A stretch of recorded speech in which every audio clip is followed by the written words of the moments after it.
Good afternoon. We're going to get started in a couple more minutes, still letting a couple of folks join us.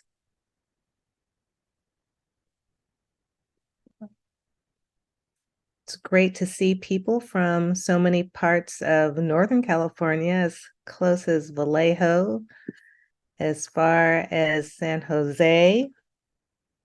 Shout out to anyone. I see someone in Hercules. That's where I'm residing at the moment from my home office. Also see folks as far as Sterling Heights, Michigan. Shouting out to y'all. Memphis. I got folks in Memphis.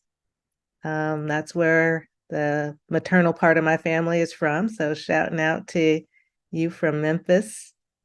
And looks like we have some folks from Las Vegas.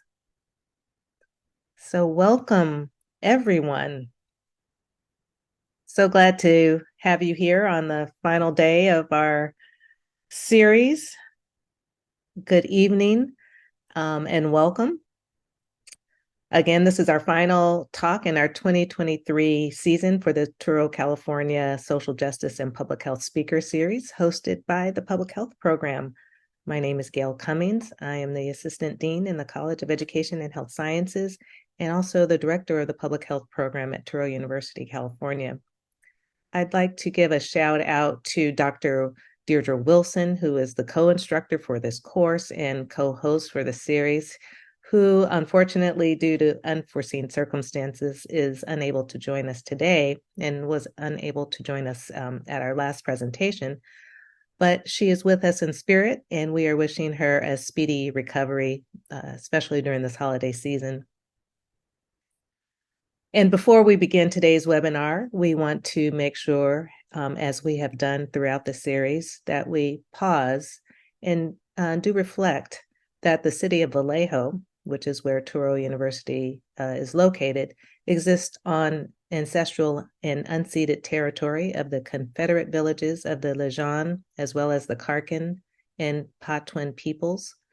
And we recognize how forced removal and genocide are constructed in today's social systems, which continue to impact the generational health of Indigenous peoples.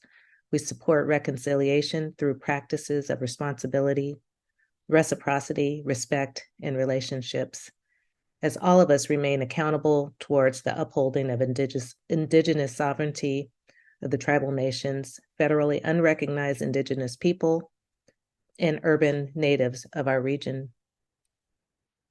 We also want to recognize and acknowledge the labor upon which this country was built, and remember that,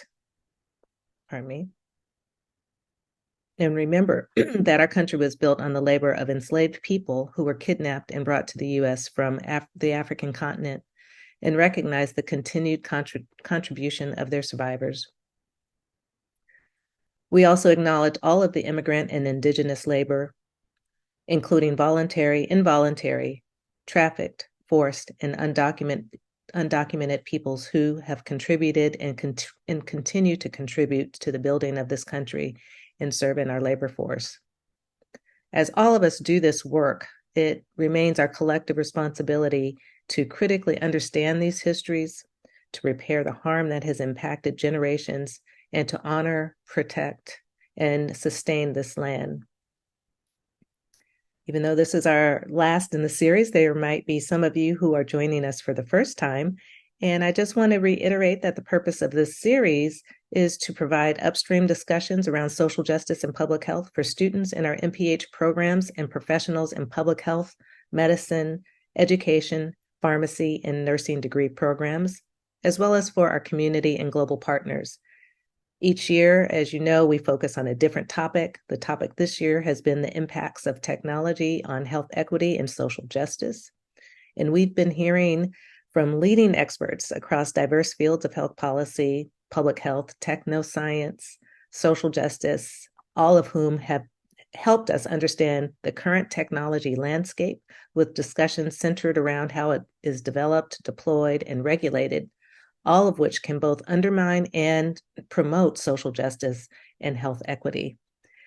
Today, we're extremely excited to welcome our final speaker and guest, Stephen Renderos from Media Justice, who will talk to us about the social and racial implications of artificial intelligence, predictive algorithms, and their impact on health equity and criminal justice. Before we get there, a little more housekeeping things to do. You see our Zoom recording policy here. And just a reminder of our roadmap for this evening. Following our discussion with Mr. Renderos, we'll have a Q&A presentation. And you may submit questions in the Q&A function of the Zoom chat. For those of you who are interested in receiving CME credits or attendance credit for the session, you must make sure to sign in during the session using the event code www.eads.com, and I will also put this in the chat function as well, along with the activity code. If you're interested in receiving a social justice badge and taking part in the self-paced course, you may do so. And successful completion of this course will actually lead to an experiential badge. This information also will be placed in the chat function of your Zoom. And if you have any questions about any of these resources, you can also put a question in the chat function, and I'll do my best to answer those questions and get that information to you. Lastly, if you have had an opportunity to tune into the Socially Just podcast, it highlights our interviews and conversations from our social justice guests over the past 2 seasons.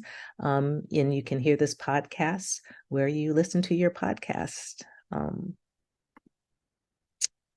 So without further ado, I'm going to introduce Stephen Renderos, who I have to say, if you might remember, he was originally scheduled to join us in October, but due to unforeseen circumstances, he was unable to do that. So we are so grateful that he was able to reschedule and join us today and be our last speaker.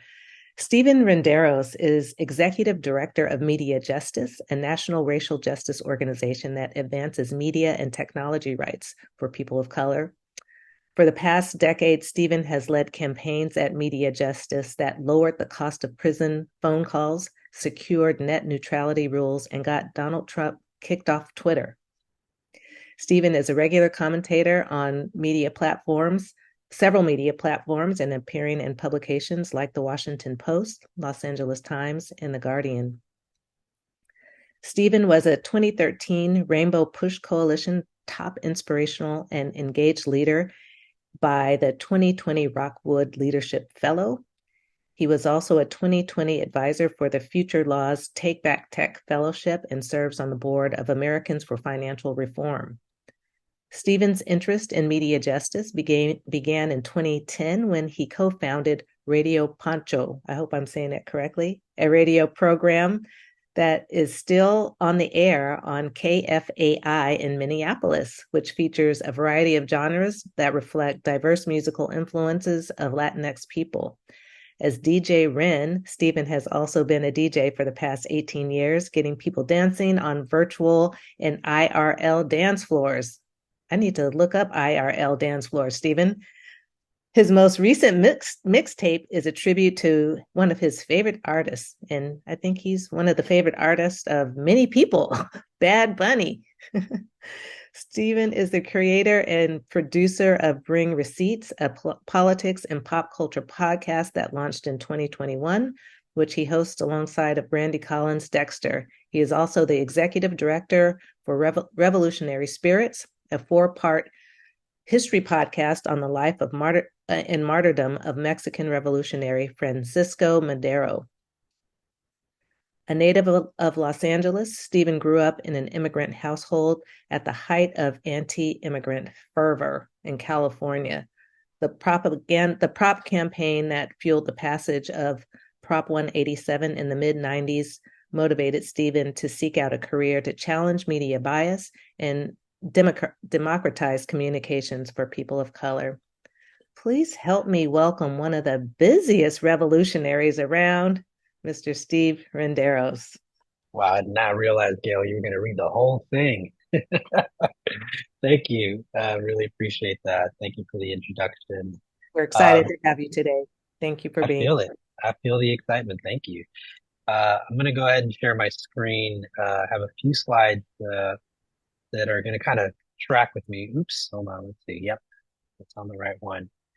Um, yeah, I mean, I'm excited to finally be here. I think as Gail was mentioning, I was scheduled to be here, a few weeks back and had a last minute emergency come up. So I really want to be super grateful to Deirdre and Gail for being so understanding and giving me this opportunity to reschedule. So thank you so much for that. I do hope tonight's conversation, which is the last one, will have been worth the wait. I'm trying not to put a lot of pressure on myself being the last in the series, but here we are. I want to thank Touro University for hosting this series of talks. I was actually looking at the lineup had this year a little earlier today, and just wow, what an amazing set of speakers that have been a part of this series. And I feel truly humbled that my name gets to be anywhere closely associated with some of those folks. Um, so before I get started, I actually also have some housekeeping I want to get through. We're going to do a little tech logistics here. We have the advantage that, we get to have this conversation on Zoom, which allows me the privilege of being able to zoom in from currently I'm actually in my hometown of Los Angeles this evening. Um, and of course, anytime you introduce technology, you're introducing kind of a different dynamic, and it's different when you put a little screen between us. And I don't have the privilege of being able to be in a physical space with you and, not able to really feed off of your energy, your reaction, etc. So as this is a Zoom webinar and, even though that technology can create that barrier, we're going to do a couple things to try to make it a little more interactive. Um, so I actually want to introduce a presentation tool that I'll be using tonight called Menti. Its full name is Mentimeter, but Menti is the name that we'll be using tonight. It's possible that in the pandemic times that we've been living through, you all have interacted with it on some level because I know if you're like me, I've experimented with just about every single presentation tool you can come up with that's out there. And I like Menti a lot. So what Mentimeter will allow me to do is, allow, first of all, you to see my slides, in a different screen outside of me, sharing my own screen, but it will also allow us to do a little interaction. So periodically through the presentation, I'll be asking you to answer some questions, contribute to a word cloud or do a poll. The nice thing is that Menti, will allow us to see each other's reactions in real time. So even though I may not see your faces or, get to hear your voices, you'll be able to interact on some level. So here's how to use it. You're going to have a couple of different options here for how you can engage. The first option, you can choose to do it by your phone, um, or you can do it on your computer as well. So, I'll be sharing my screen here the whole time on the Zoom window, so you can see my slides at any given time. But in order to answer some of the questions, you'll need to have Menti opened up somewhere. So, the first option is you can open up your phone and pull up your camera and point it at this QR code. And it should pop up a link that you can then kind of press and it'll take you directly to my presentation. You'll know you're there when you get to this exact screen that you see here with the phone and these instructions. I'm also going to drop the other way you can get there is through your computer. You can just go to menti.com and there's a code down there that you can use. But if you want to kind of skip the line with all of that, you can actually, yeah, and someone actually already dropped a quick link. So thank you for doing that. Um, cool. So let me give you a minute to do that really briefly, and then we'll keep going with the conversation. Let's see if I can close this down. Awesome. So let's see. Cool. I'm going to jump ahead into um, just a way for us to practice this tool, just to get us warmed up. I started seeing actually folks start to do this already um, inside of the chat. So this might be a little repetitive. So I'm going to try to shift the question just a little bit. So the question I'd love for you all to answer is, where do you call home right now? Now, you can think of home expansively in the context of like literally like where you live. But you can also think of it as, where is your kind of ancestral home? Where are you originally from? I'd love to get a sense of like where folks are coming from. So go ahead and drop your answers in here. You'll start seeing people's responses once you do, which is kind of cool. A lot of Bay Area, which is not surprising. Southwest Minnesota. Shout out to Minnesota. I have a Minnesota connection in my lifetime. So, oh, I love seeing the answer here where my family is. I definitely 100% feel that.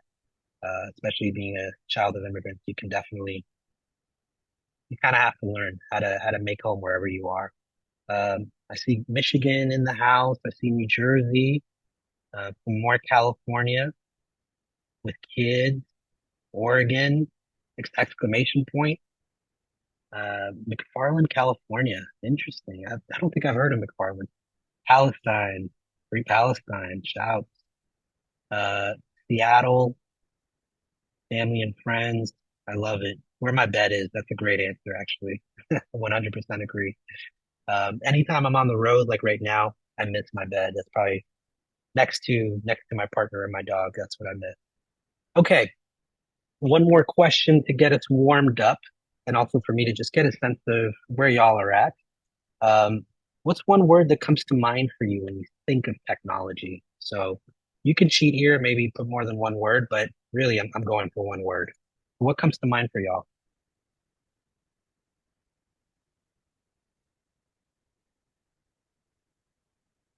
Mm. And this one is what we call a word cloud. So as people put in their responses, if anybody puts a similar responses, see those words get bigger and bigger. So this also just gives us a sense of like, what kind of commonalities do we all share in our thoughts about technology? I'm seeing innovative, science, troublesome, ever changing, that's for sure. I'm seeing examples of how people interact with technology, like social media. Um, I'm seeing connections. I'm seeing information, so like the utility of technology for sure. Awesome. I'm just going to give it another couple seconds. See what comes to mind. No more privacy. Okay. I see convenience as well. I'm seeing AI. Yep. Humanity hijackers. Okay. Awesome. Thank you for that. Um, really appreciate your responses. Gail has actually done a great job of sharing a little bit about myself and sharing a little bit about my organization, Media Justice. But I wanted to kind of take a moment to do an even deeper kind of introduction to who we are, uh, just to orient you into this organization and also just what's going to inform, my presentation moving forward. Um, so, uh, Media Justice, if you're unfamiliar with us, we're a racial justice organization that works at the national level. Our purpose as an organization is to provide strategic and narrative leadership that advances a vision for media and technology that centers racial justice and human rights. We actually have roots in the East Bay. We were initially founded back in 2001. We were called the Youth Media Council back then. And for about 8 years, we provided training and organizing support to youth of color in the Bay Area. And these were like youth that wanted to fight media, racist media representations. Since about 2009, or for the last 15 years, we've been a national organization, and our focus has been primarily in ensuring that people of color are able to exercise greater control and ownership over the media and technology that shapes their lives. Uh, Our founder, who's not pictured in here, but this is a beautiful picture of our staff at a recent gathering. Um, our founder is Malkia Devich, who is someone who, was shaped politically themselves by the Black Panther movement of the 60s and 70s. Their mother was a member of the Black Panther Party, uh, Janet Cyril, and she was very instrumental in actually establishing the Black Panther breakfast program, initially out in Brooklyn in New York, but that became a model, I think, across the country. Um, Malkia was definitely guided by a strong vision for Black liberation, and that actually is very central to the worldview of media justice. We see ourselves as a movement building organization, one that sees communities who have been systematically marginalized as the people that we want to be in relationship to. And so when we say we're a racial justice organization, part of what informs that lens for us is the belief that racial oppression and capitalism share an inextricable link. And you'll see that kind of relationship between these two things, racial oppression and, economic systems really interplay with each other a lot in the subject matter that we'll be getting into tonight. But briefly, a little bit about me. Um, I've been the executive director of media justice for the last 3 years, and have been at the organization overall for 12 years. I come to this work from the perspective of a child of immigrants. My mom was undocumented for many years. She migrated to the United States in the 80s from El Salvador, fleeing the Civil War happening there at the time. I grew up, here in Los Angeles in Koreatown, which is where I'm staying right now.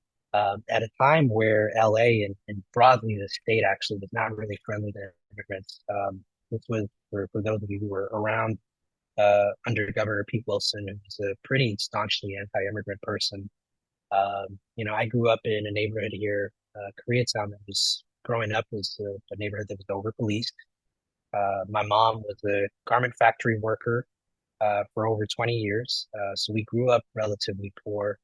My family worked jobs that were routinely kind of targeted by, back then it was INS. Today we might know them as ICE, but INS raids. We were on public assistance for a while as well, and we had to consent to random house visits from social workers. And so, I share all of that to just kind of lift up that those experiences definitely shaped, me and shaped how I view the world. And I also, come to this work as an organizer. I've been a community organizer now for over 20 years, having worked with tenants fighting for affordable housing, with immigrants fighting against deportation, people of color fighting against criminalization and policing, and over the last decade, really focusing on organizing people of color, to exercise greater control over media and technology. So that's a little bit about me. You can see our team is immensely diverse. We are Black led, women led. We have a pretty large makeup of our staff who are queer, who are gender nonconforming. I think as far as national organizations go, and as far as racial justice organizations go, I think we're unique in how we present ourselves. So yeah, just wanted to give you that context for us. And then one more bit of context before we really dive in. Um, oftentimes I find it's helpful to start with a little bit of a shared understanding of terms. And, in my experience, I've worked a lot on tech issues for a really long time. And, we can easily default to acronyms or use terms where we assume that people will know what we mean. And in this presentation, I'm going to be talking a lot about technology, and there's multiple ways, just from our word cloud a little bit earlier, that we can define what technology is. And so for the context of my presentation, I really want us to think about technology in the following way. Technology, think of technology as the tools that facilitate the extraction, monitoring, and distribution of our data. One key feature in how I think about technology is that the data that's collected is actually often repurposed for some sort of commercial end. In other words, data collection is a core part of the economic business model that we're seeing in this kind of digital age that we're living in. Another key feature is that technology isn't just collected and just sits somewhere. Technology actually helps to facilitate its distribution. In some case, literally, data is moved from one corporate entity to another, or from one corporate entity to a government agency, or between governments. In other cases, it's merely accessible, it's merely shared. Um, and the last key feature in how I want us to think about technology for tonight is that it facilitates the monitoring of people. The monitoring, or perhaps another word to use here is surveillance, is ultimately about control. This could be the control of your movements, like in the case of, GPS tracking. This could be the control over your body, like in the case of monitoring, Google search images, or not images, but Google search results in places where access to abortion, for example, might be restricted. So that's how, I'll be thinking, and this is how I'll be talking about technology tonight. Now, I also wanted to share that we're going to be looking at technology, particularly as it interplays within these two systems, policing and the criminal legal system. I wanted to do this intentionally, mainly because these two systems have been ripe with systemic racism, and also because these two systems really feed on each other. The communities that are most disproportionately policed mirror the populations that are incarcerated. Um, the other reason we are focusing here is because the communities most impacted by these two systems, um, are often on the front lines of new innovations in technology. And I mean that in the front lines, not in a good way. For example, a few years ago, the Boston Police Department was experimenting with using license plate readers. It's a device that essentially actively scans for every license plate that kind of comes through, and it logs, when it was scanned, logs the location of that scan. And they were actually being piloted in Boston primarily to locate cars that had, outstanding traffic tickets, or other kinds of infractions. Um, so, you know, the interesting thing with this pilot program is they actually decided to like try it out in the one kind of black neighborhood in Boston, in the neighborhood where predominantly black people live. So, in other words, I think here we see where technology, and this is pretty common actually, the most controversial elements of technology get tried out on marginalized communities first. And you see examples of some of the worst examples of that in the criminal legal system, in policing. Frankly, you also see it in the context of militarism. The earliest versions of predictive policing algorithms, for example, were being used in Afghanistan to make decisions about where to deploy troops, or where to predict where they thought, incursions or attacks might occur. And that technology was then brought home and used by local law enforcement agencies all over the country.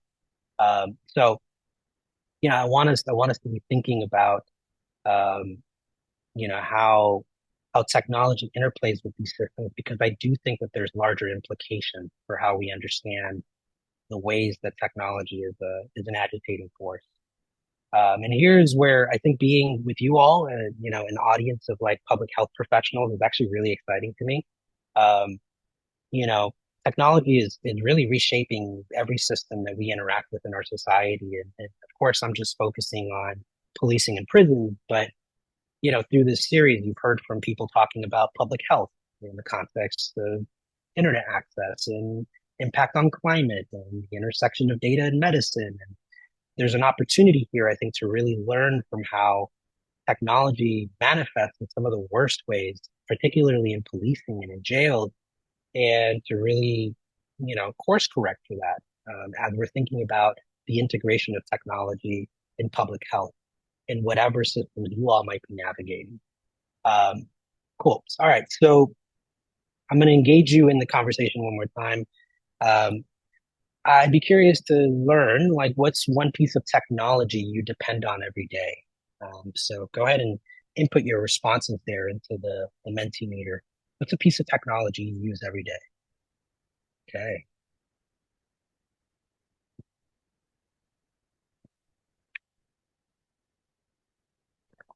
Hmm.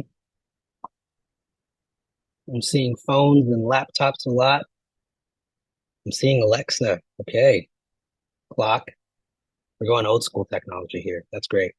I like that. The iPad, Google Calendar. Yep. The iPod, the internet, Google. Yep. Those are all great responses. Um, it's interesting to think about, even just 15, 20 years ago, what would have been your answer to this question, right? And it just shows you how different I think technology, how quickly technology accelerates and changes for us. Cool. Thank you for that. I have one more question I wanted to ask you here. And this one's going to be kind of your dealer's choice. Which tech from the options below are you most scared of? Just curious to get a sense of like of these down here, which ones are really worrying you right now? Okay. Artificial intelligence is the clear winner so far. All right. Facial recognition is second. Okay. Social media platforms is trying to make a comeback. Okay. Yeah. You know, not surprising. Artificial intelligence has been in the news quite a bit, right? Um, there's a lot to say about artificial intelligence, and but we all have good reasons to be skeptical of what this technology can do in our society. There's of course, I think, the potential for good applications, but as facial recognition has shown us, and as I'll get into tonight, the other forms of technology that we've seen in the digital age have emerged. Um, the promise of technology has rarely ever been delivered, and what we've got instead has been, a lot of grief. So, all right, thank you so much for interacting with that. Um, so here's kind of the agenda for tonight. I'm going to approach this topic essentially through three case studies. I want to look at this intersection of technology, policing, and the criminal legal system through public health, in a case study that kind of touches on that topic, broadly, maybe loosely. You all are the experts, so forgive me. I want to touch on this intersection in the physical sense. We'll talk a little bit about facial recognition when we get there. And I also want to talk about this intersection in the psychological sense. Um, in each section, I'll be doing my best to lift up a core idea that I really want you to sit with and walk away with. I'll also remind you on what those three core ideas are at the end of it. Now, as we move through the presentation, I'd love to direct your attention inside of the Zoom screen. There is a kind of Q&A function there. So as I'm talking, as things come up for you, if there's a question you want to jot down at any time, go ahead and do that. We're going to relegate most of the questions to the end of the presentation, and I think Gail is going to help me out when we get there and kind of lob some questions at me that hopefully I'll have um, somewhat cogent answers to. So definitely invite you to check into the Q&A, drop your questions in there. Um, cool. Let's get into it. So the first case study I wanted to get into is a story from last year, actually, that happened here in up there in San Francisco. It's a story about a sexual assault survivor who was charged with a property crime. Now, one of the bits of evidence that was used by the San Francisco Police Department to identify her was DNA that had been collected from this survivor when she submitted to a rape kit. Now, the rape kit in question and the property crime in question occurred in two different moments. Okay, so they're not related to each other. Out of curiosity, I'm curious here, just going to throw out a question. Are you familiar with the story? It came out in the AP last year. I'm sure it was covered locally in San Francisco. But are you familiar with the story at all? Let's see where folks are at. Thanks, Kimberly, in the chat. Cool, but mostly on the mentee. Most folks haven't heard of it yet. Okay, awesome. Well, not awesome, but we'll get into the story. Thank you for this. Um, so going back to the story. So what happened here is that Actually, data from rape kits typically get uploaded, at least in San Francisco, into a database. The San Francisco Police Department maintains its own database, which includes not just the DNA of the perpetrator, but of survivors as well. And that database has been used to identify people who have been accused of unrelated crimes. Um, Interestingly enough, here the uh, the survivor in question had her charges dropped. Now, this was in large part because the the DA in San Francisco at the time was a progressive DA, Chesa Boudin, who, if folks are not familiar with, he was actually recalled last year, um, and in a pretty concerted effort by moneyed interests who were pinning him as kind of like an anti-crime district attorney. But anyways, he was a progressive DA, so he would look at these kinds of cases where you see the misapplication of data, and he decided to drop charges. Now, um, the way that this in the article, if you go look it up, the way that the San Francisco Police Department talks about this database, it seemed like it was a pretty routine practice to actually use this database in particular to, among other databases that they might have access to try to pin kind of unrelated crimes to people. Um, I thought this would be kind of an interesting place to start tonight because there's a contradiction here, I think, in how people perceive privacy in today's world. There is, on the one hand, I think, a willingness by people to give up their privacy if there is some convenience or a tangible benefit that they access. And you can think of like when you download a new application on your phone and it wants to access your photos and contacts, you may be willing to say yes to that for the convenience of being able to use the application. However, um, people actually hold, and this has been studied, through Pew Research Center has done a lot of studies on this. People hold a different view, and when it comes to health data, right? That there is, some privacy laws related to health that exist at the national level, and I want to recognize that, I'm using health data here pretty loosely. Excuse me. Of course, there's data that refers to your health, the kind of information that you might, for example, talk with your doctor, about like illnesses, prescriptions, courses of treatment, etc. And, there's also your own data, like your DNA, where you might not be comfortable with that being accessible by multiple entities. It's why I have not done the 23andMe or Ancestry.com things, and it's not because I'm afraid of like some prosecution down the line. Like there's no hidden golden state killer here, but there's also no guarantee that these kinds of, corporate entities will hold my data in a sacred way and only use it for the thing that I have consented to, which is mapping my ancestry. So that's, I think, the first, big core idea that I wanted to lift up to you about how technology is interacting with these systems. And I would argue more largely, functioning in our society. And that's that, consent is really absent from our interactions with technology. To echo the example in this case study, consent is something that is freely given, that is actively reaffirmed. And what we see with the way the data is collected is that consent is not sought. And therefore, we see examples like this all the time in policing where data collected for one purpose is used in a way that we have not consented to. Uh, another example around this, for example, is the child welfare system. And I'll focus on Los Angeles.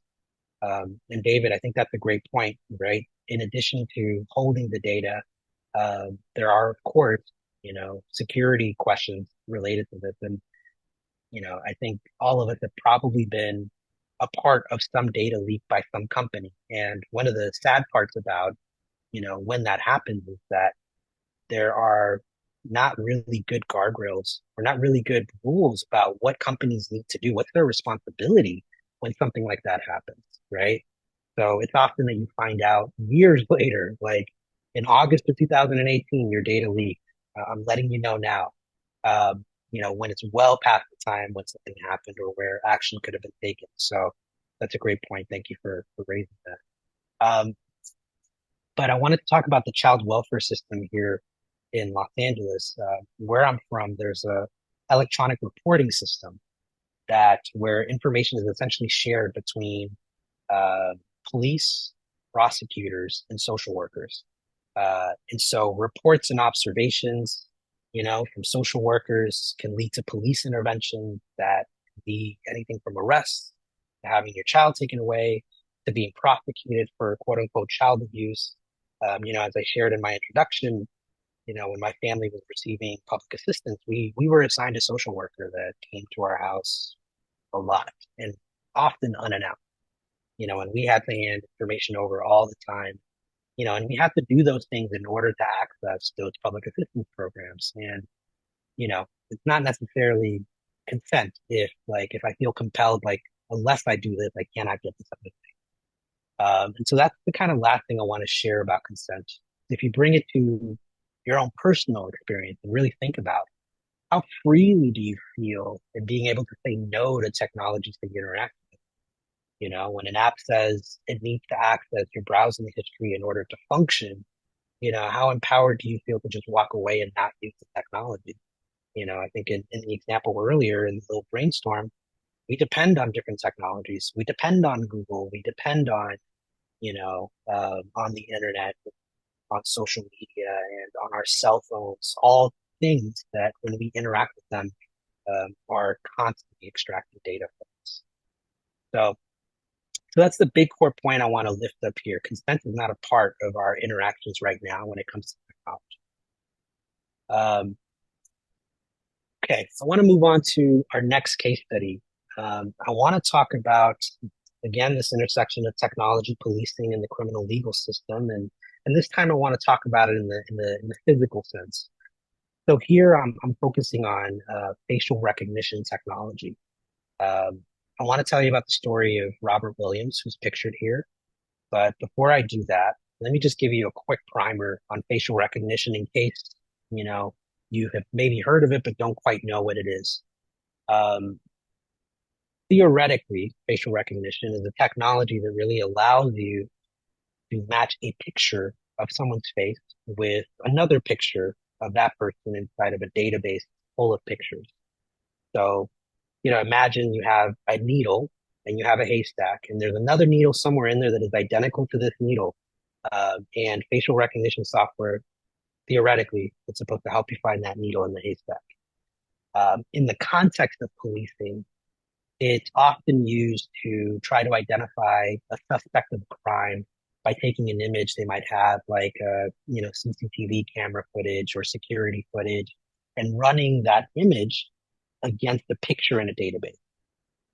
Now, the way the technology actually works is that it creates what they call a face print, which is like a unique signature. And you can kind of see a version of the face print in the icon that I have here on the slide.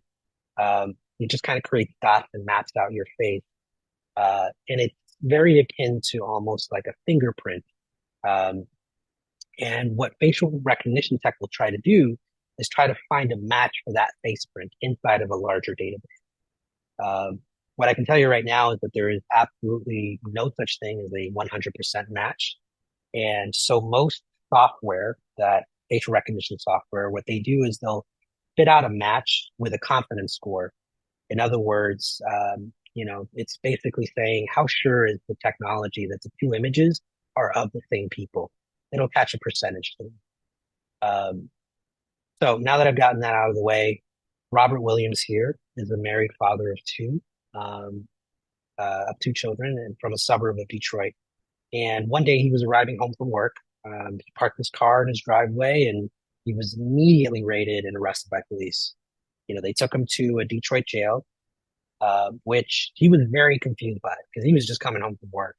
And his wife actually, in fact, came home and just saw his car there and was like, that's so weird. He wasn't home. He was confused, completely shocked, because he had no idea why he was arrested. And he undergoes interrogation for hours. And the investigators, are not, very divulging of the details of why he was arrested. Eventually, detectives share an image which is like a still shot of a security image from a Shinola store in downtown Detroit. Shinola, if folks don't know, it's like a fancy, they sell a bunch of things, stationery, bags, but they're, it's a fancier store. Um, and the cops thought, hey, let me share this photo. This is their gotcha moment. We got you right here. And he took a look at it and he's like, that's not me. Uh, the cops, of course, however, have probably heard this before.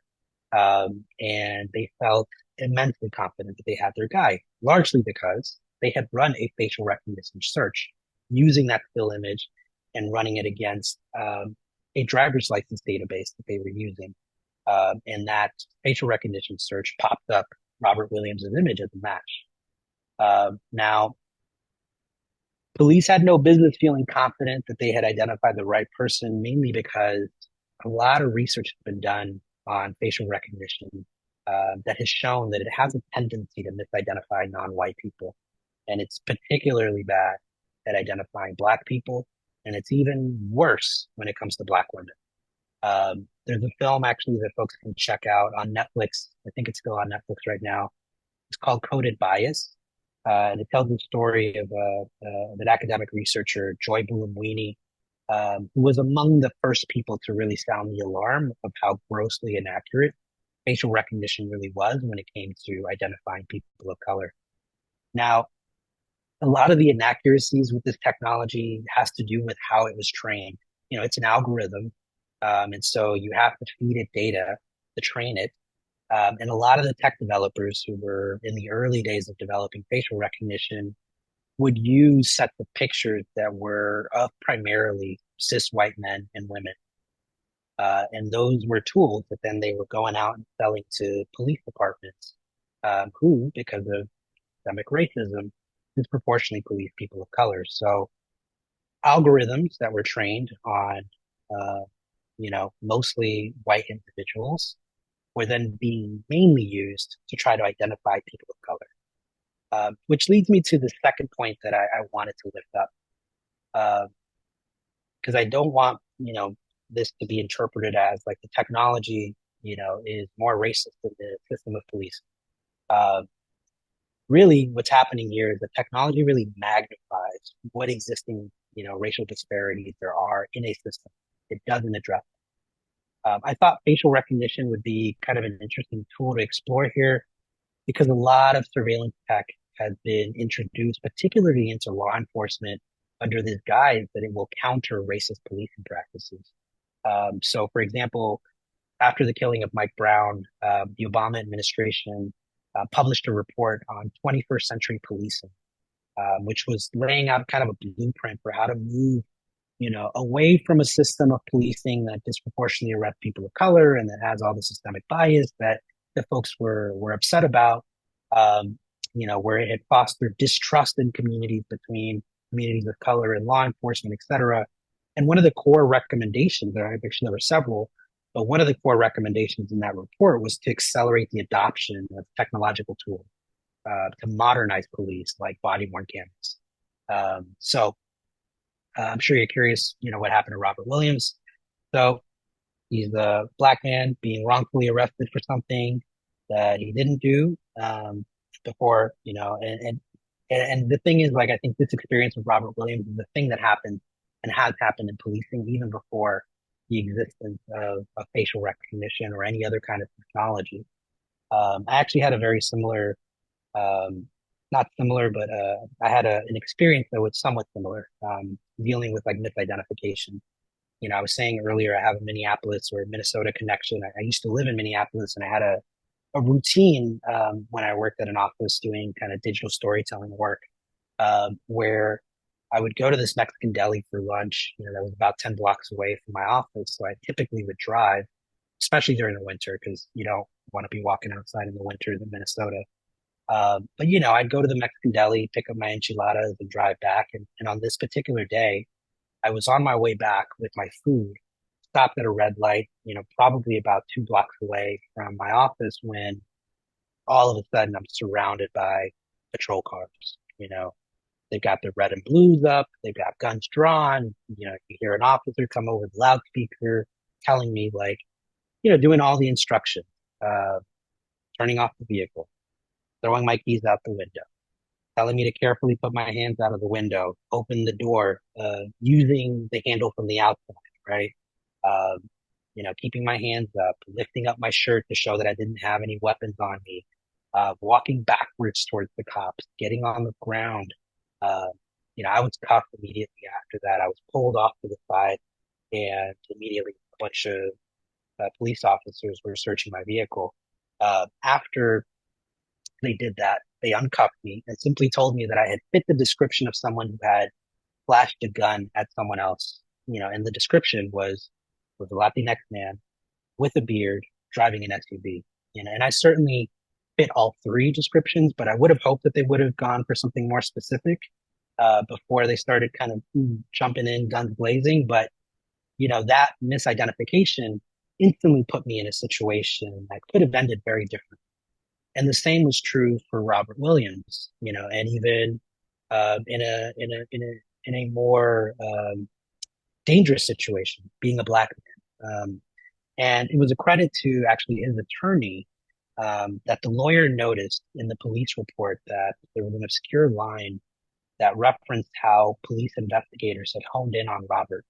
And the lawyer figured out that it was a facial recognition search and was able to prove, alongside with a strong alibi that Robert Williams was in fact not the person on the image. Now, in Robert Williams's case, it was his driver's license photo that was used because they had Detroit Police Department had access or were running facial recognition searches on their, state driver's license database. But there are multiple different kinds of facial recognition databases out there. The largest of which is owned by a company called Clearview AI. I'm actually kind of curious if folks want to go back to the Mentimeter. Have you heard of Clearview AI? How many of y'all have heard of this company? Okay.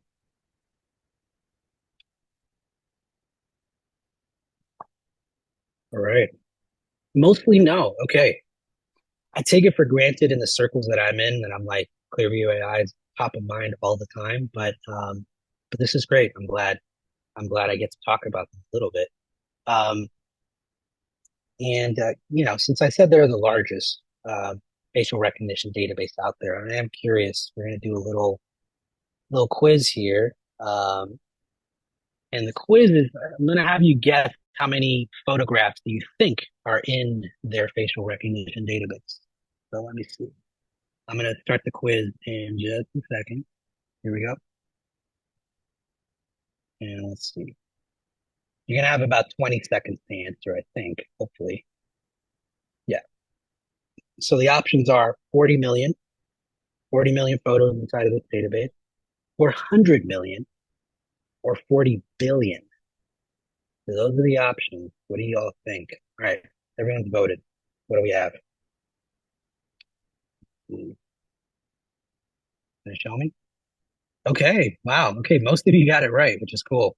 Yeah, it's actually 40 billion, like 41 billion actually technically now. Um, now, what might surprise you is that those images are not from driver's licenses or from state IDs or student IDs or even passport photos. These photos are largely stolen from social media and from platforms like LinkedIn.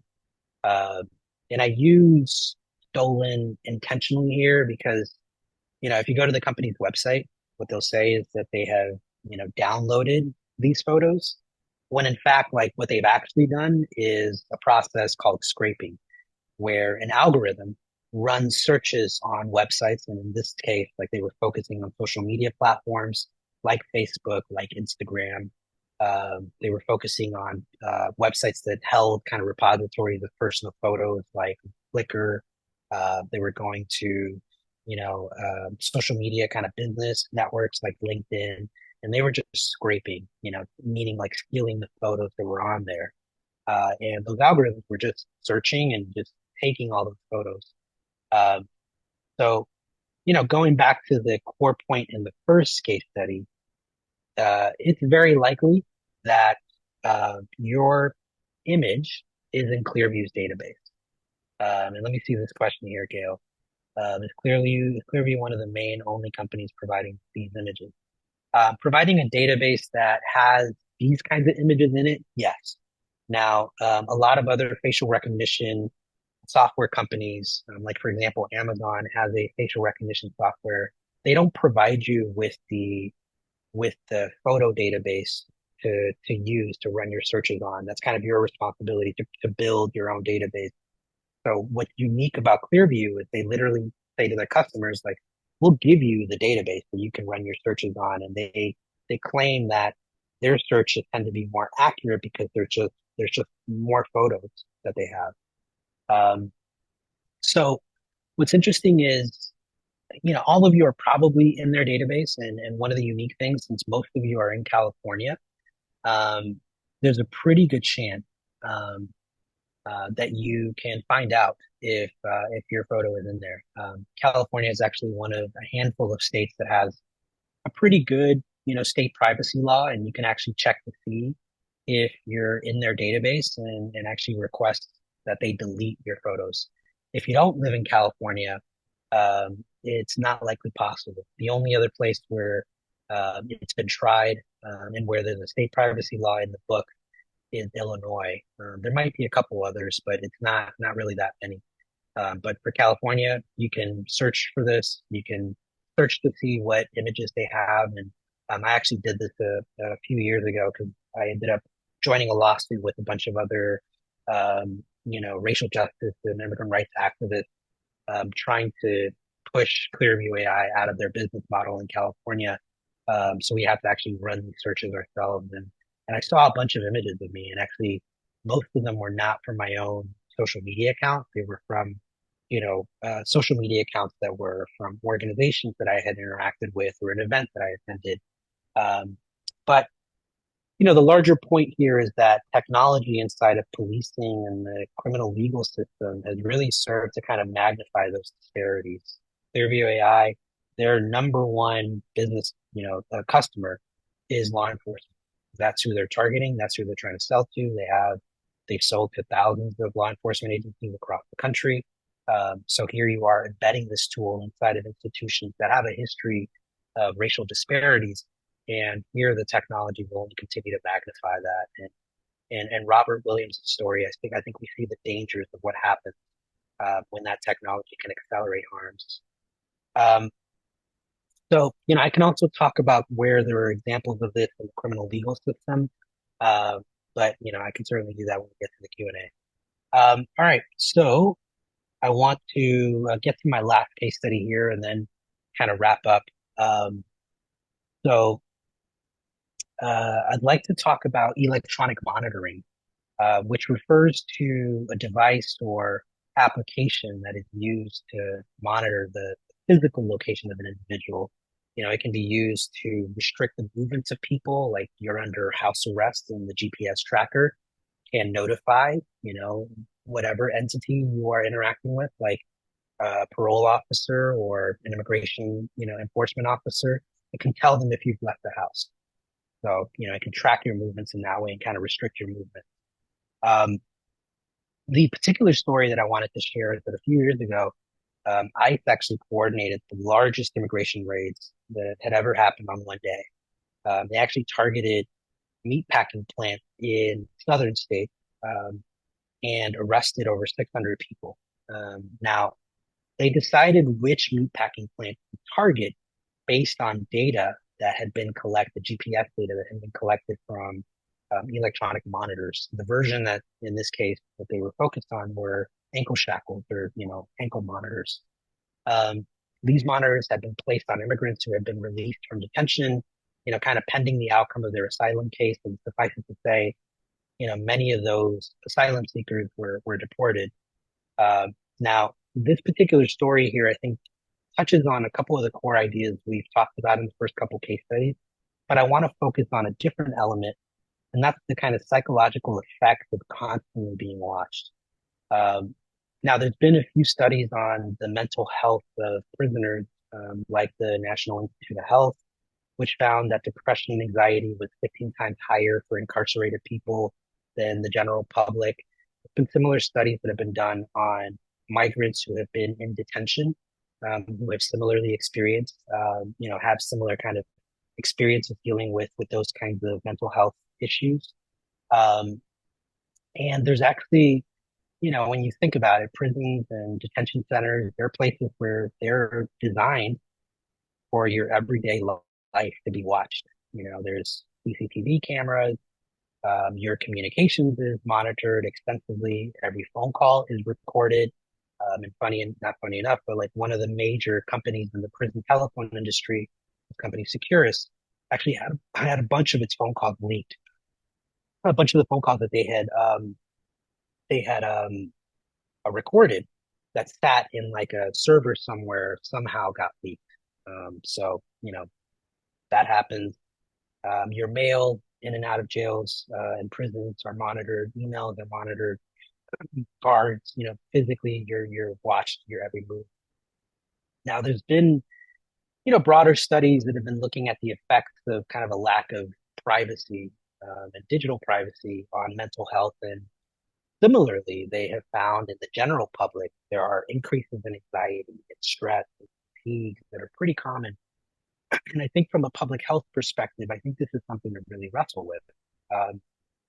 The criminal legal system, through electronic monitoring, I think offers a pretty unique view into this problem.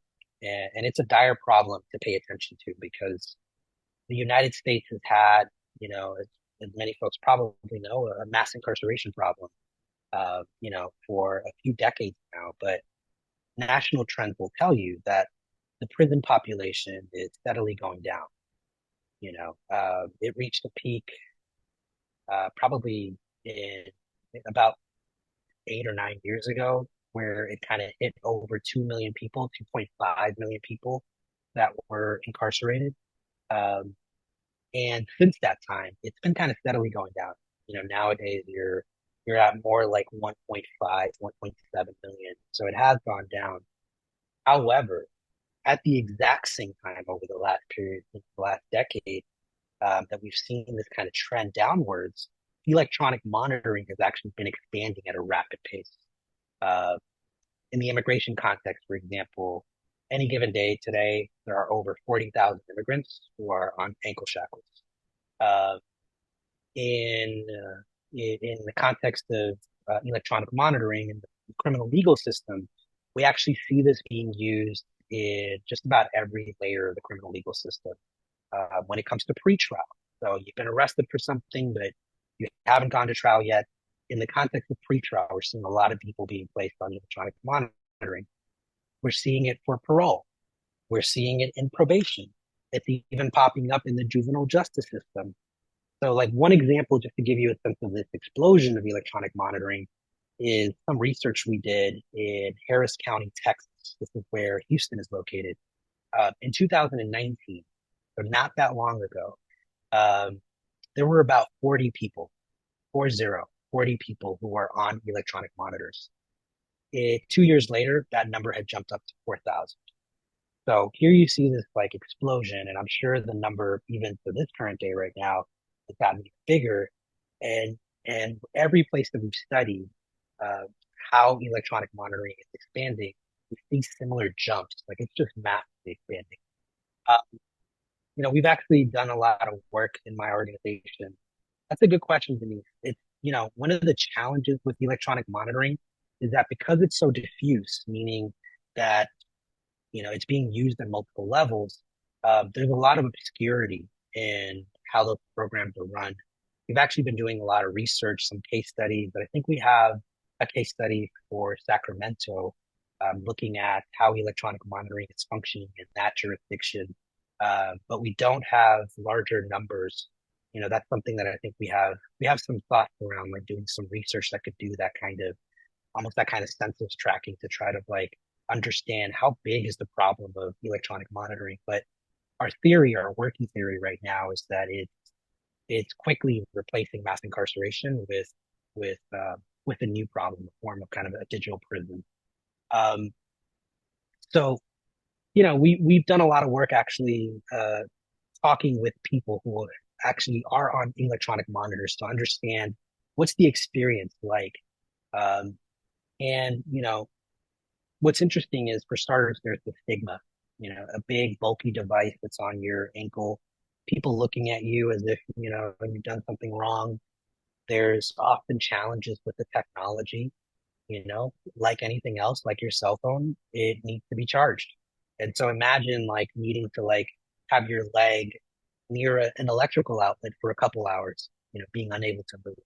That's some of what people have to experience. There's people who have experienced false alarms to probation, false alarms to get sent to like probation officers or immigration officers.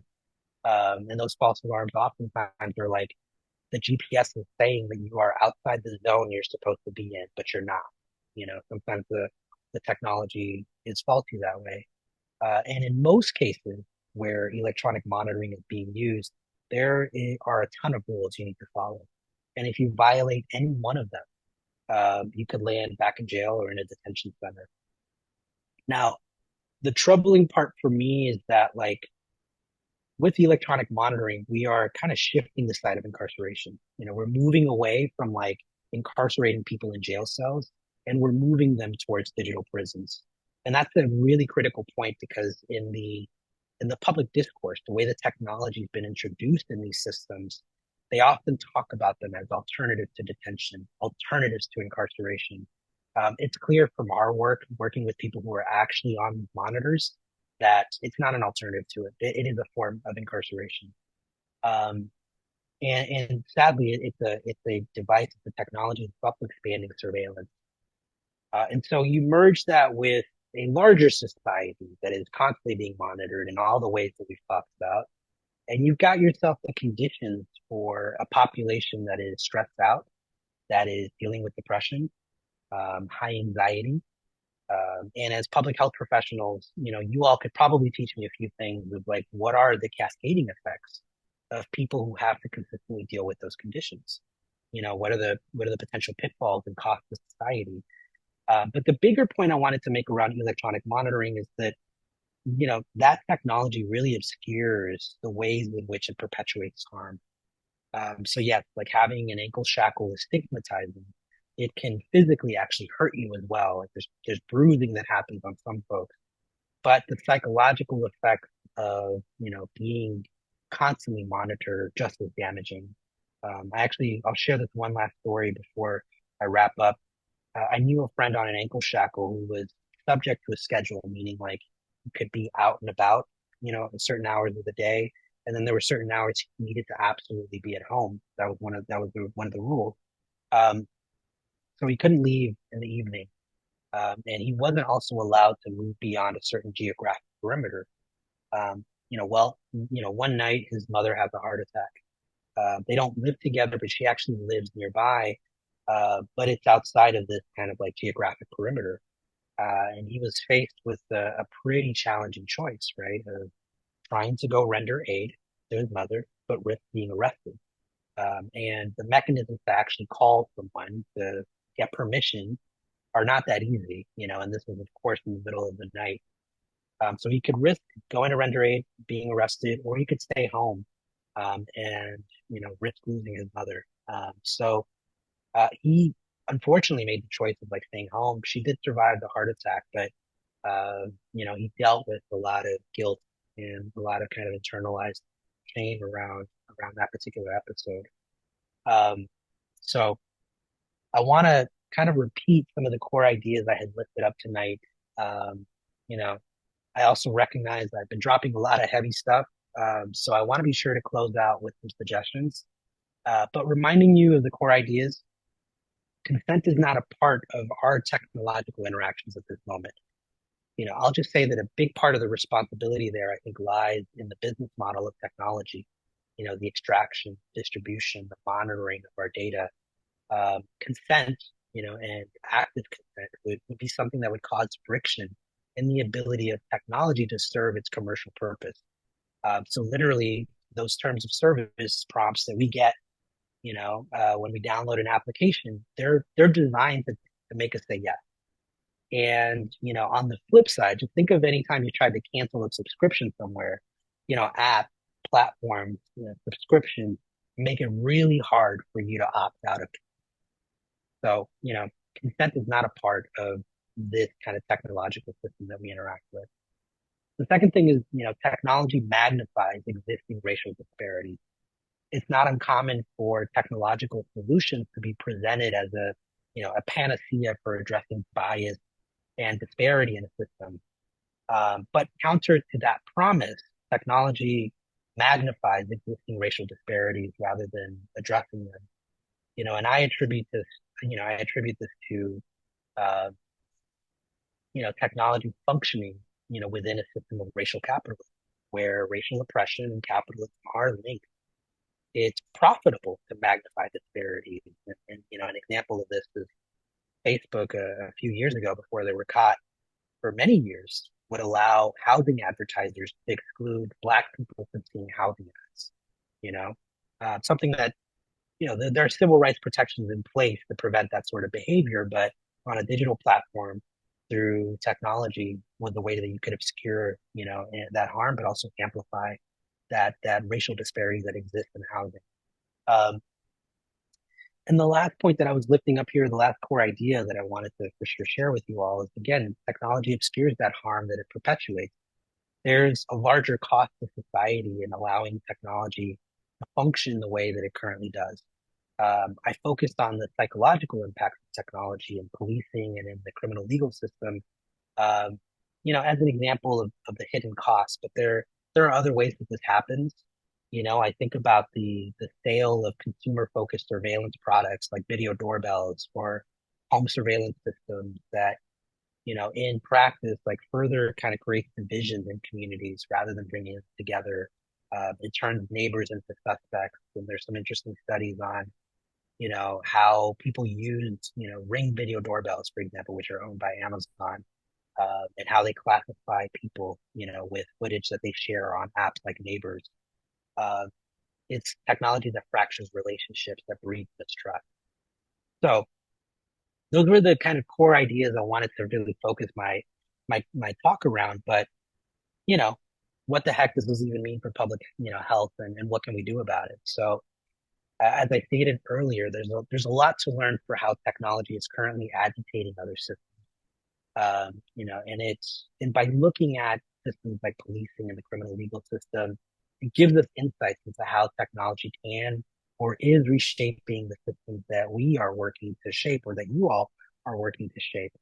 So I wanted to offer three suggestions as well as resources on ways that you all can bring care and thought into your work and perhaps like try to wrestle with these issues in your own way. The first thing I wanted to kind of offer as a suggestion is integrating, good digital consent in your work. And so I know a lot of you may work on policy. Some of you may work on the implementation of a program. Some of you may be working on interactions with communities. Those are all opportunities, I think, to practice good consent. So the resource I wanted to lift up here is a group called Consentful Tech, and they offer a framework of 5 principles that make up good digital consent. But honestly, this can apply to, non-digital interactions as well. There are principles like freely given, informed, reversible, specific, enthusiastic. Their website actually does a really good job of going into more detail on each of these principles, and they also offer toolkits for how to actually like try to identify the ways those principles might manifest in the work that you do. Um, the second suggestion I have for you all is just to reject techno solutionism. We're living, and what that refers to is I think this idea that technology is always the answer. That's guided a lot of the innovation of technology. It's guided a lot of how technology expands in our society. If you really study the conversations around artificial intelligence, techno solutionism is at the core of it.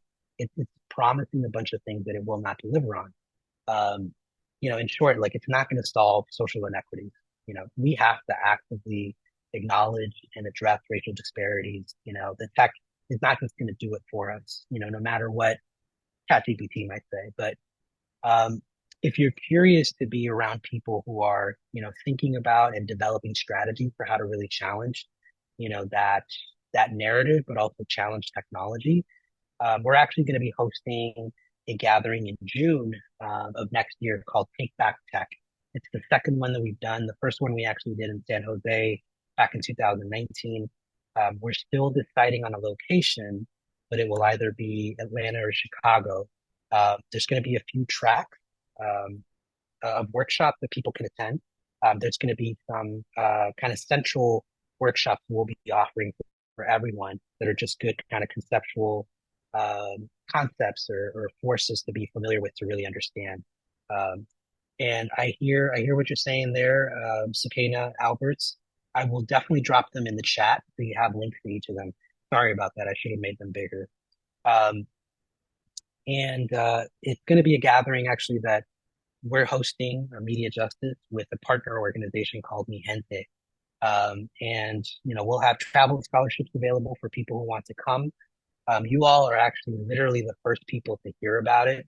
I was just talking with our folks at Mi Gente and in my organization earlier today, just doing some pre-planning. We don't have a specific sign-up page yet, but if you go to our website, mediajustice.org, you can click on sign up on the homepage and you'll be added to our email list and you will definitely hear about it that way. So would invite you all to be there. It's a really interesting space where we'll bring together tech workers and community organizers and policy advocates and different kinds of people into a space where we're all thinking about technology in our own way. And the last suggestion I have for you is to find ways to use technology to actually help communities. We don't have to feel paralyzed by the bad ways in which technology manifests in our society. Um, but the challenge is that we relegated the ownership and creation of technology to the tech bros or people in Silicon Valley. But there are ways that I think we can foster innovations and experiments with uses of technology that can lead to more positive outcomes. So I wanted to lift up the work of a group of organizations that's called Our Data Bodies, which has worked with unhoused people in Los Angeles, with low-income people in Detroit and in North Carolina, to really explore digital justice framework. And that framework is a way to kind of co-create better solutions with technology. Their website has several toolkits, reports that could be useful, has several kind of workshops you could do to kind of be thinking about the functions of technology and data in the context that you're operating in. Okay, so I will drop those links in the chat in a sec, but I've got one more kind of interactive element as I close the presentation. I've got one more question for you all that I want to go through as a debrief. So the question really is like, what's the thought from this presentation that will linger with you over the coming days? So I would love to just see what kind of really resonated for you, what really kind of grabbed you. Love to get a few responses there. And in the interim, I will pull up those resources and drop them in the chat.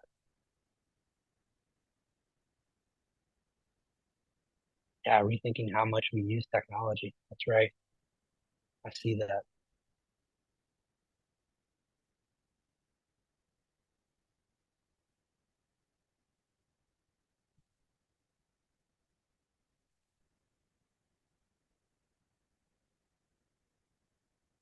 Let's see, digital discrimination, cybersecurity. Yeah, certain technologies breed distrust, 100%. Thanks for the shout out to the case studies.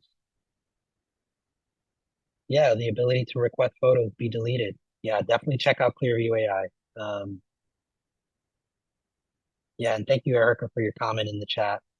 Yeah, it's you know we're sold this thing that is we're told works, and then once you dig into the data, and interestingly enough, around facial recognition, at a time when it was rapidly expanding in law enforcement, there was actually a study by the FBI themselves that said like the thing is pretty racist. Like it doesn't identify people of color correctly, but they still use it, you know. Um, I see rejecting tech as neutral. Yeah,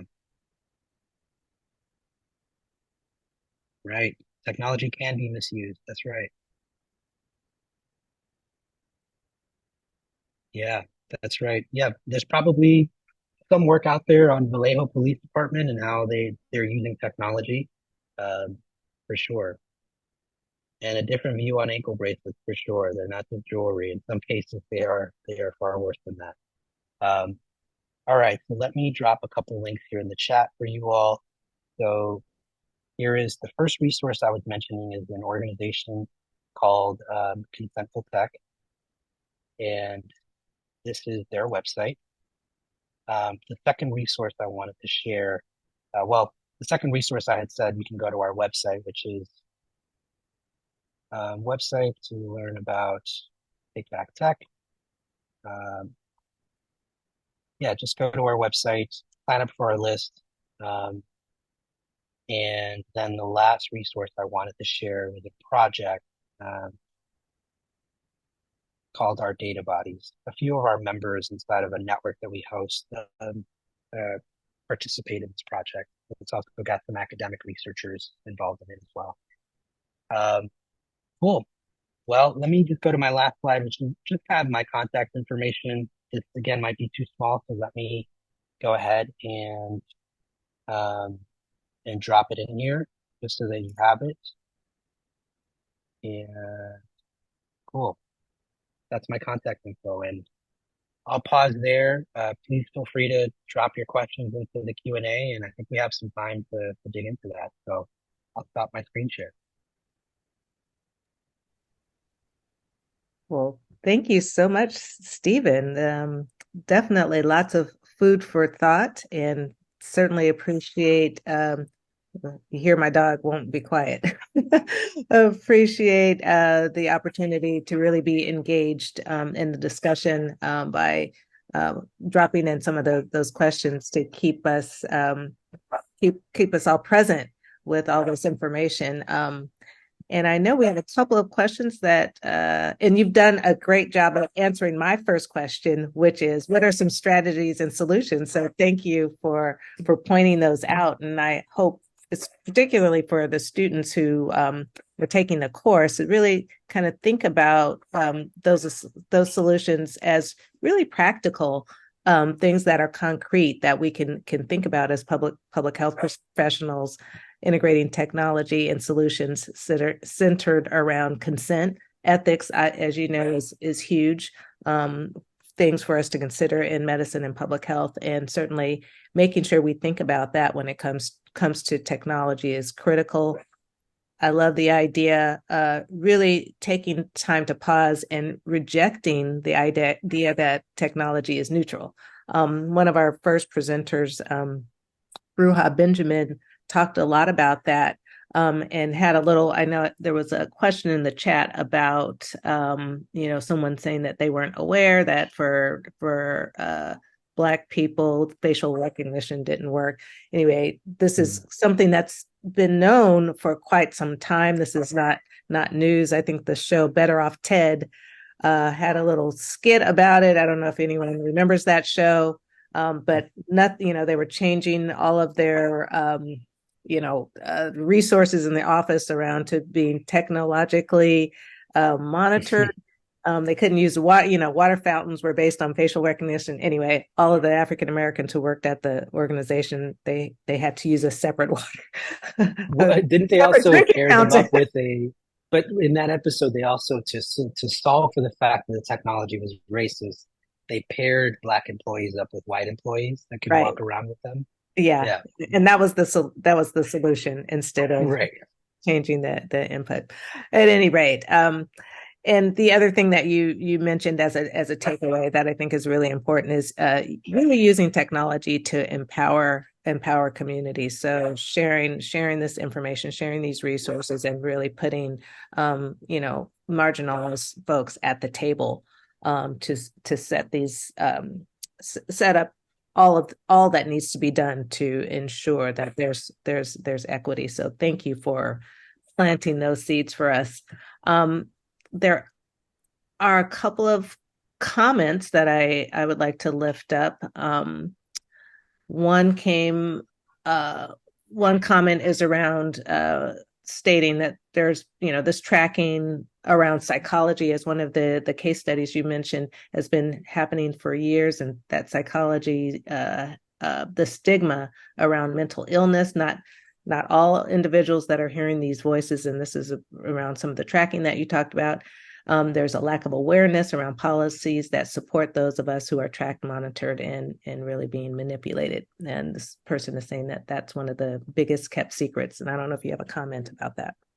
Yeah, a few things. I mean, I didn't incorporate it into my presentation tonight. I had thought about it, but have been thinking a lot about this era we're living in kind of the context of the emergence of Black Lives and like Black Lives Matter and the movement for Black Lives. And it's a political that has emerged in our lifetime, uh, and that has been subjected to pretty massive levels of surveillance.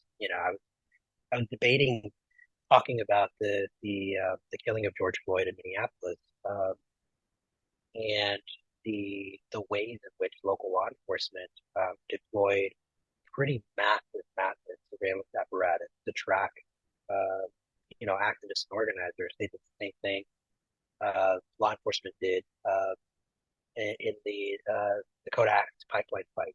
I mean, just investing in every kind of technology you could think of. I mean, there were planes that were being used to take like drones that were being used to take footage, um, facial recognition software that's being used, InV catchers, which like pretend to be cell phone towers to like kind of dupe your data from you, uh, all those kinds of things. And I will say over the last few years as these movements have emerged, I've seen a lot of comrades in that space deal with, go through mental health crises, um, go through challenges because the effects of being constantly watched. I've seen friends of mine who the constant surveillance leads to paranoia, leads to distrust, leads to erosion of relationships.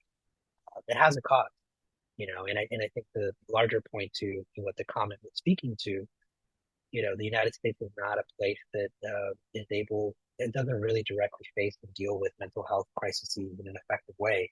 The solution that exists in most of our communities is law enforcement, and you see time and time again people being shot and killed.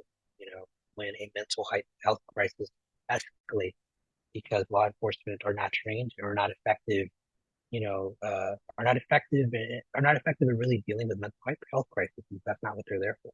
They're there to clamp down on threats that exist in a community, and uh, and yeah, and I think it just exacerbates those conditions that make it worse for sure. Yeah, I'm so happy you brought up sort of that term digital monitoring, digital incarceration, because I do think that that's one of those terminologies. It's something that's happening, and if you don't think about it, you don't see it. It Yeah. is something that can continue to expand into, what we now know as mass incarceration, but mass surveillance. I'm really happy that you talked about the psychological implications of surveillance, because once that happens, even if not just from an ankle bracelet, but in all sorts of ways, once individuals, our prison population does decline in terms of physically people being there, the number of folks that are surveilled is almost doubled or tripled. It was, if I'm understanding correctly, there are about 40 Hmm. million people that are currently being surveilled electronically. Yeah. Um, so Yeah. that's really important. But thinking about the mental health implications is critical. Um, I think there's another question, and I'm not sure that this is something that you touched on, but if I don't know if you have any comment around these technologies and how we might protect ourselves from cyber attacks from abroad. Yeah. Yeah. I mean, admittedly, I'm not a huge expert on like geopolitical forces when it comes to cybersecurity, but what I will say, and I think one place to focus some attention on, um, is the behavior of companies and what they do with our data. So, the specific example I would throw out here is, take um, the Facebook Cambridge Analytica scandal. Here was Cambridge Analytica came to Facebook and said, "Hey, we just want to do surveys of people to collect them for our own research needs." And the research needs were pretty innocuous. We just want to know what people think about, you know, pretty innocent issues. Um, and Facebook gave Cambridge Analytica access to what they call kind of back-end user API data, which is like you get to, with any person that interacts with you, you have access to way more information about them to really understand who responded, what do they think. Um, Now, Cambridge Analytica said, we're coming in and we're just doing academic research. But all that data that they collected through surveying on Facebook was then used and repurposed and sold to entities, foreign entities that were then utilizing that information to sow mis and disinformation leading up to the 2016 election. Um, and one, I think there's a responsibility for a corporation like Facebook, and how do they ensure that companies or apps that are interacting with their platforms actually do what they say they're going to do. And when they step outside of that, that they take immediate action. So that didn't happen here. Um, and two, that there are penalties and guardrails for how do we ensure that this information is being manipulated. We did a lot of work in between the 2016 election and 2020 election to try to shore up these resources, to try to shore up kind of protection on social media platforms to ensure that that users wouldn't be subjected to the same kind of disinformation that had been triggered before.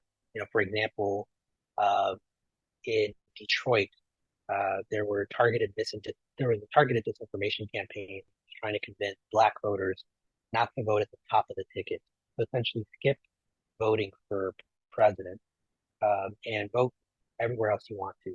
And in Detroit, Michigan, you had enough, more than 10,000 uh, voters who did that. And the margin of victory for Trump in 2016 in Michigan was about 10,000 votes. A very targeted, very effective, uh, and social media platforms were ill prepared to really spot when it was happening, and to take down content and to actively protect their users. A lot of the protections that they put in place in 2020 have now gone away. As for whatever reason, I mean, these companies are privately run, and so it's a thing. The challenge here is that they are private corporations, and there are no guardrails that are saying what the rules should be, how they use their data. I think if anything, I'm not quite sure how you prevent or protect yourself from cybersecurity attacks from China or from Iran or from North Korea. I think that is a real thing. It is happening. But I think a bigger problem is the behavior of corporations that are not really held to account with what they do with our information. Yeah. No, yeah, I think that's important. That's a interesting that you kind of ended on that note. That's actually going to be one of I think our focus for next year's social justice series is looking at the impact of corporations on social justice and the impacts of public health. So yeah, that's definitely something that we, going further upstream, need to keep our eyes on and keep our attention towards. So, Stephen, I really want to thank you for providing, such critical perspectives with your experiences and your research and your work on the impacts of technology at the intersection of criminal justice or criminal legal systems and policing, and how really much of this is really magnified harms. Particularly with the most marginalized communities. But we're so fortunate that you and your organization is really doing this work, and really appreciate all the attention that you all are working towards to really hopefully help us lead to more positive health outcomes when it comes to technology as a solution moving forward. So with that, if we don't have any, it looks like there are maybe one more question in our chat before I let you go. No Um, worries. Yeah, I'm happy to answer any of them. I think, some of this is a little bit off topic. And so what we will do is make sure I know your email information and your contact information is available And so we will make sure that we stay connected and we'll hopefully be able to provide information for our students and our other attendees around the conferences that you discussed in your presentation. So thank you so much. Have a happy For holiday. sure. Thank you for having me. Happy holidays, everyone. Thank you all for your participation in this year's social justice series.